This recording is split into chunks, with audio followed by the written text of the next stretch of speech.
பிரைசலாடு. கர்த்தருக்கு ஸ்தோத்திரம். விழுப்புரம் புதிய பெந்தகோஸ்தே சபை வழங்குகிறதான தேவ சமாதான நேரம் என்ற நிகழ்ச்சியில் உங்கள் மத்தியில் கர்த்தர் என்னை கொண்டு வந்ததுக்காக நான் கர்த்தருக்கு நன்றி சொல்கிறேன். இந்த நாளின் செய்தியின் தலைப்பு மிஞ்சின நீதிமானா இராதே. பெர்சங்கின் புஸ்தகம் 7ஆம் அதிகாரம் 16ஆம் வசனத்தில் சாலமோன் இப்படியாக எழுதி வைத்திருக்கிறார். பரிசுத்த ஆவியானவர் மூலமாக சாலமோன் இந்த வார்த்தைகளை எழுதியிருக்கிறார். கர்த்தருக்கு ஸ்தோத்திரம். இந்த மிஞ்சின நீதிமானா இராதே என்னுடைய சரியான விளக்கம் என்னவென்று சொன்னால், அவர்களை தங்களை மிஞ்சினவர்களாக காட்டிக்கொள்வார். அதான் முக்கியமான காரியம். அவர்களுக்கு எல்லாம் தெரிந்த மாதிரியும் மற்றவர்களுக்கு தெரியாதது போலவும், அவர்கள் வேத வசனத்தையும் சரி உலக பிரகாரமான காரியத்தையும் சரி மற்றவர்களை காட்டிலும் தங்களை அதிக புத்திமான்களாக அறிவாளிகளாக அப்படி காட்டிக்கொள்கிறது தான் ஆண்டவருடைய வசனம் சொல்கிறது. மிஞ்சின நீதிமானா இராதே. கர்த்தருக்கு ஸ்தோத்திரம். வசனம் சொல்கிறது அப்படியே விசுவாசிக்க வேண்டும் அல்லது அப்படியே அதை ஏற்றுக்கொள்ள வேண்டும். அதற்கு மாறாக ஏன் இந்த வசனத்தில் கருத்து இப்படி இருக்கக்கூடாதா அப்படி இருக்கக்கூடாதான்னு சொல்லி தர்க்கம் வாக்குவாதம்லாம் பண்ணக்கூடாது. அப்படி வாக்குவாதம் பண்ணுகிறவர்கள் அநேக நேரங்களில் மிஞ்சின நீதிமான்களாக மாறிவிடுகிறார்கள். கர்த்தருக்கு ஸ்தோத்திரம்.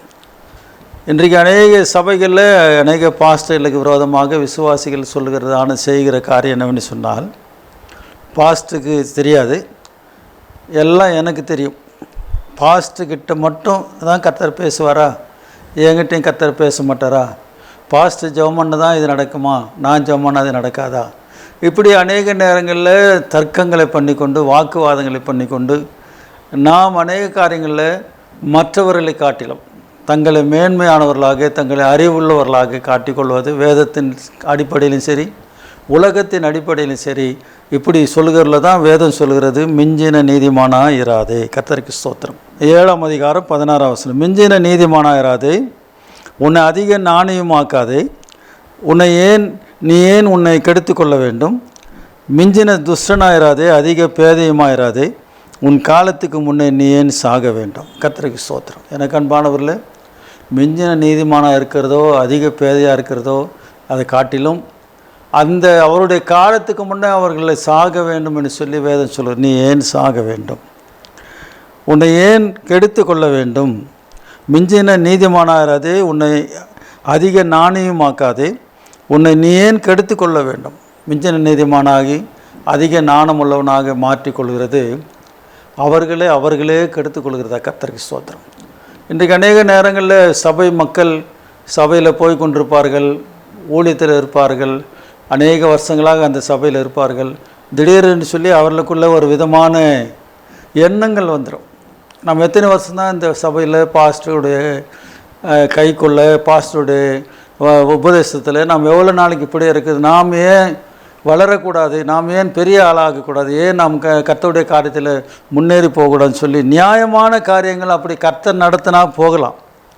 ஆனால் கர்த்தர் நடத்தாமல் தங்களை தாங்களே மேன்மையாக கருதி கொள்ளு, தங்களை தாங்களே அறிவாளிகளாக நினைத்து கொண்டு ஆண்டவர் விட்டு சபையை விட்டு தூரமாக போகிறவர்கள் கடைசியில் முடிவு அவர்களுக்கு பரிதாபமாக இருக்கும். கர்த்தருக்கு ஸ்தோத்திரம். அதுதான் வசனம் சொல்கிறது, உன்னை நீ ஏன் கெடுத்து கொள்ள வேண்டும். 17ஆம் வசனம், மிஞ்சின துஷ்டனாயிராதே, அதிக பேதையுமாயிராதே, உன் காலத்துக்கு முன்னே நீ ஏன் சாக வேண்டும். கர்த்தருக்கு ஸ்தோத்திரம்.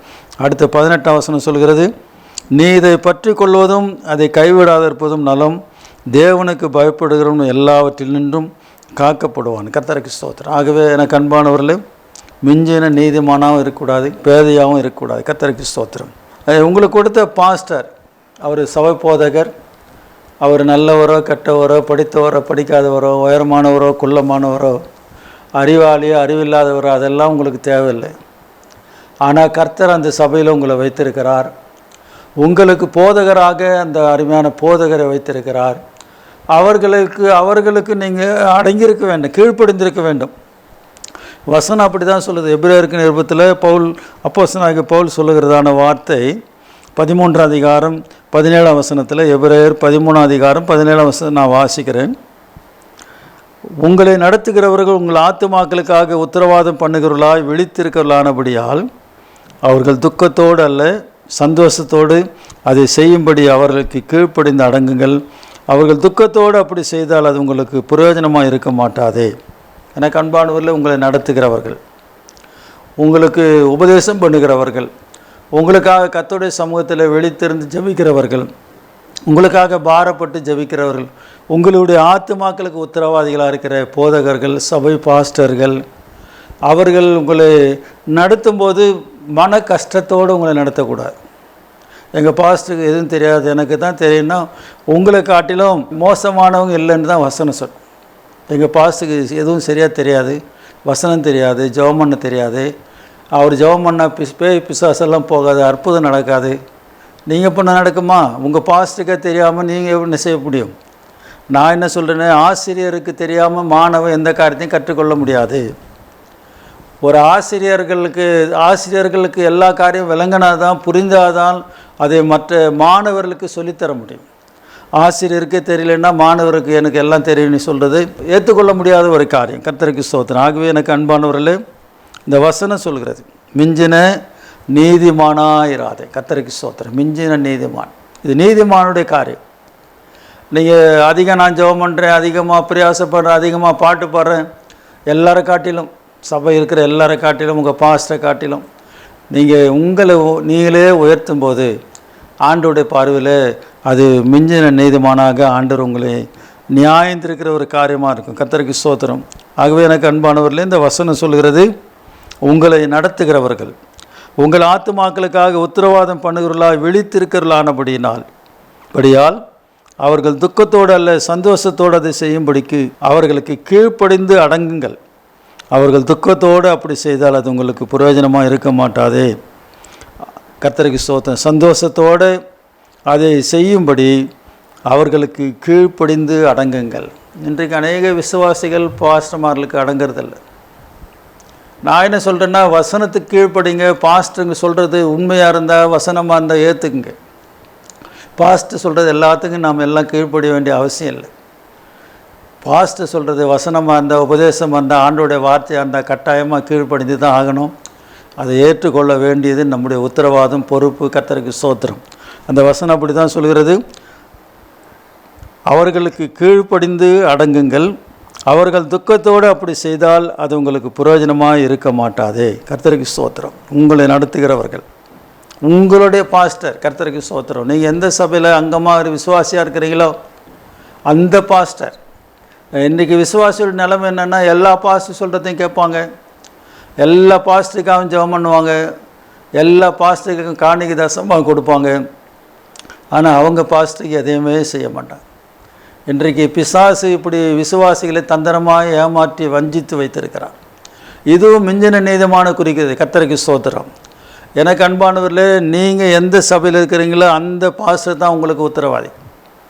நீ எந்த சபையில் இருக்கிறீங்களோ அந்த சபையில் தான் உங்களுடைய தசமாக காணிக்கெல்லாம் போய் சேர வேண்டும். டிவியில் பார்க்குறவங்களுக்கு, பத்திரிக்கை படிக்கிறவங்களுக்கு, இதை செய்யுங்க, கட்டட நிதி, இது எந்த காரியத்தை கேட்டாலும் உங்கள் சபைக்கு நீங்கள் கொடுக்க வேண்டிய தசமாக காணிக்க போகத்தான் மற்றவங்களுக்கு செய்யணும். அதுதான் உங்களுடைய உத்தரவாதம். இதை நீங்கள் மீறக்கூடாது. இதை பாஸ்டர் கொஞ்சம் கடுமையாக பேசினா இந்த பாஸ்டர் வேணால் வேறு சபைக்கு நீங்கள் போயிடுறீங்க. அது சபை விட்டு சபை போகிறது நல்லதில்லை. கர்த்தருக்கு ஸ்தோத்திரம். அதனால் எனக்கு அன்பானவர்களே, இந்த வசனம் அப்படி தான் சொல்கிறது, மிஞ்சின நீதிமானாக இராதே. கர்த்தருக்கு ஸ்தோத்திரம். ஒரு உதாரணத்தை நான் சொல்லும்படி விரும்புகிறேன். கூட பாருங்கள், மோசேயோட பிறந்த சகோர்னு சொல்கிற ஒரு காரியம். என்ன புஸ்தகத்தில் 12ஆம் அதிகாரத்தை நான் வாசிக்கிறேன். மீரியாமும் ஆரோனும் மோசேக்கு விரோதமாக எழும்பினார்கள். கர்த்தருக்கு ஸ்தோத்திரம். இன்றைக்கு அநேக விசுவாசிகள் பாஸ்டர்மார்களுக்கு விரோதமாக எழும்புவாங்க. நிறைய பாஸ்டர்மார்களுக்கு விசுவாசிகள் எழும்புவாங்க, பாஸ்டர்மார்களுக்கு விரோதமாக பாஸ்டர்கள் எழும்புவாங்க. ஏன்னா குடும்பத்தில் இருக்கிறவங்களுக்கு விரோதமாக எழும்போது சபையில் இருக்கிறவங்க எழும்புறது ஒரு ஆச்சரியமான ஒரு காரியம் இல்லை.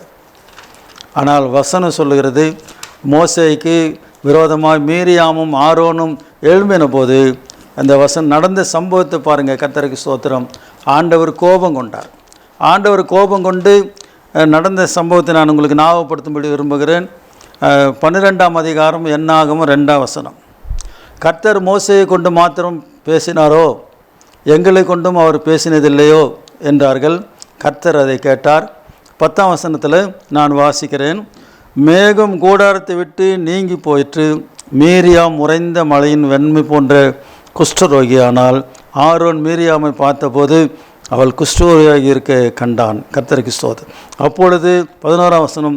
அப்போது ஆரோன் மோசேயை நோக்கி, என் ஆண்டவனே, நாங்கள் புத்தீனமாய் செய்த இந்த பாவத்தை எங்கள் மேல் சுமத்தாதிரும். தன் தாயின் கர்ப்பத்தில் பாதி மாம்சம் அழுகி செத்து விழுந்த பிள்ளை போல அவள் ஆகாதிருப்பளாக என்றார். அப்போது மோசே கர்த்தரை நோக்கி, என் தேவனே, அவளை குணமாக்கும் என்று கெஞ்சினான். 14 வசனத்தில் கர்த்தர் மோசையை நோக்கி, அவள் தகப்பன் அவள் முகத்திலே காரி துப்பினதுண்டானால் அவள் 7 நாள் வெட்கப்பட வேண்டுமோ? அதுபோலவே அவள் 7 நாள் பாளையத்துக்கு புறம்பே விலக்கப்பட்டிருந்து பின்பு சேர்த்து கொள்ளப்படுவள் என்றார். அப்படியே மீரியாம் 7 நாள் பாளையத்துக்கு புறம்பே விலக்கப்பட்டிருந்தால் மீரியாம் சேர்த்து கொள்ளப்பட்டு மட்டும் ஜனங்கள் பிரயாணம் பண்ணாதிருந்தார்கள். கர்த்தருக்கு ஸ்தோத்திரம். எனக்கு அன்பானவர்களே, இந்த மீரியாமும் ஆரோனும் மோசைக்கு விரோதமாக பேசினாங்க. கர்த்தர் உங்ககிட்ட மட்டும் தான் பேசுவாரா? கர்த்தர் உங்களை கொண்டு தான் அற்புதம் செய்வாரா? எங்ககிட்ட பேச மாட்டாரா? எங்களை கொண்டு அற்புதம் செய்ய மாட்டாரா? இந்த வார்த்தைகளை கர்த்தர் கேட்டார்.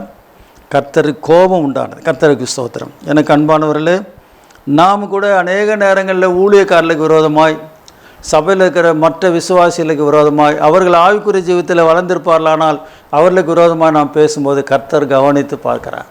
ஆண்டவர் நம்ம தலைமையில் ஒரு தட்டு தட்டி, மிஞ்சின நீதிமானாயிராதே, அதிக பேதையாயிராதே, உன் காலத்துக்கு முன்னே நீ ஏன் சாக வேண்டும்னு சொல்லுவார். ஆகவே எனக்கு அன்பானவர்களே, மிஞ்சின நீதிமானம் எல்லாமே கர்த்தர் நம்ம கையில் கொடுத்த உத்தரவாதத்தை, கர்த்தர் கொடுத்த வேலையை நாம் ஜாக்கிரதையாக செய்வோம். கர்த்தர் ஆசீர்வதிப்பார். ஜெபம். ஆண்டவரே, இந்த செய்திக்காக நன்றி செலுத்துகிறோம். நாங்கள் அநேக காரியங்களில் மிஞ்சின நீதிமான போல காணப்படுகிறோம். அநேக காரியங்களில் அதிக பேதையாகவும் காணப்படுகிறோம். எங்களை சரியான வழியில் நடத்தும்படி பரிசுத்த ஆவியானவரை உதவி செய்யும். இந்த செய்தியை பார்த்து கொண்டிருந்த மக்களை ஆண்டவரே நீர் ஆசீர்வதிக்கும்படி நாங்கள் ஜெபிக்கிறோம். இந்த செய்தியை ஒளிபரப்பு கொண்டிருக்கிற ஜாய் டிவி நிறுவனத்தையும் வேலை செய்தான நம்முடைய பிள்ளைகளையும் கர்த்தர் ஆசீர்வதி தொடர்ந்து பொறுப்பிடும். இயேசுவின் நாமத்தில் கேட்கிறோம் பிதாவே, ஆமென். கர்த்தர் உங்களை ஆசீர்வதிப்பாரா. கர்த்தருக்கு ஸ்தோத்திரம். வல்லவரே, உம்மை வாழ்த்தி பாடிட 1000 நாவுகள் போதுமோ? 10,000 நாவுகள் போதுமோ? 10,000 நாவுகள் போதுமோ?